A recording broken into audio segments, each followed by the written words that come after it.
Ja. Legg mest til vi som Trimunds løven av tungotalo. At det til hver sitt bruk. Og i hver sin støv.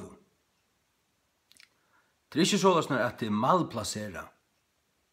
Det av andanon, så du det var av torre grunn at her var fullt av tjauen, her var 11 tjauer i Jerusalem, som skulle høyre evangeliet her og ta, bøyna ved.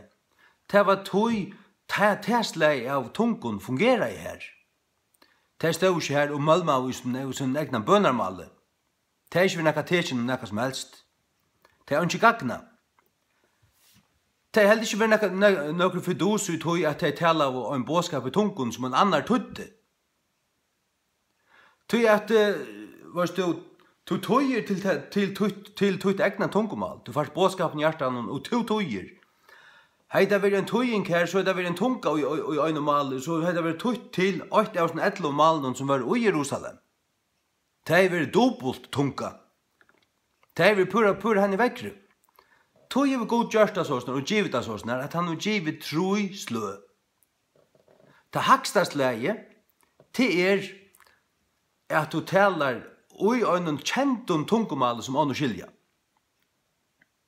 Og det hever så, det kommer så fram og god bruk at det tar til tørver av tog. Det neste ta i god vil tala ui møgnhøytene, og en særlig en bådskap, særlig vi kommer til ankran avvisan eller til møgnhøytene som holdt, så kommer en bådskap i tungun, og en avkjentar tungun. Så du, man og en kjentar tungu som alt skilt, og så pjørst det ikke en tøying, og så var det ikke en tungutale. Så var det, hvis en bådskap kom fram av føreskund, og anker sier, jeg taler i tungun her, så hadde vi sagt, det gjør du slett ikke, du tog seg i føreskund. Så til at det en tunga, til at det en øremale. Og det omkant et mal som du lærst. Omkant du. Du røyste ikke her for å ta seg av danskun og sier til at du tar seg du har en bådskap i tungun. Det nekka tvall.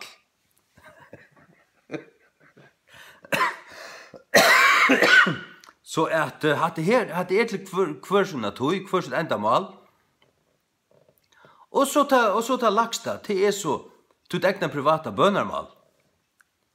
Ja, men det her tås du fyrir gode.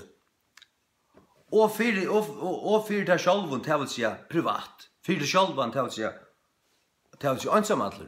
Men han som har det til god. Og hver vil oppbygdur, to sjálvur.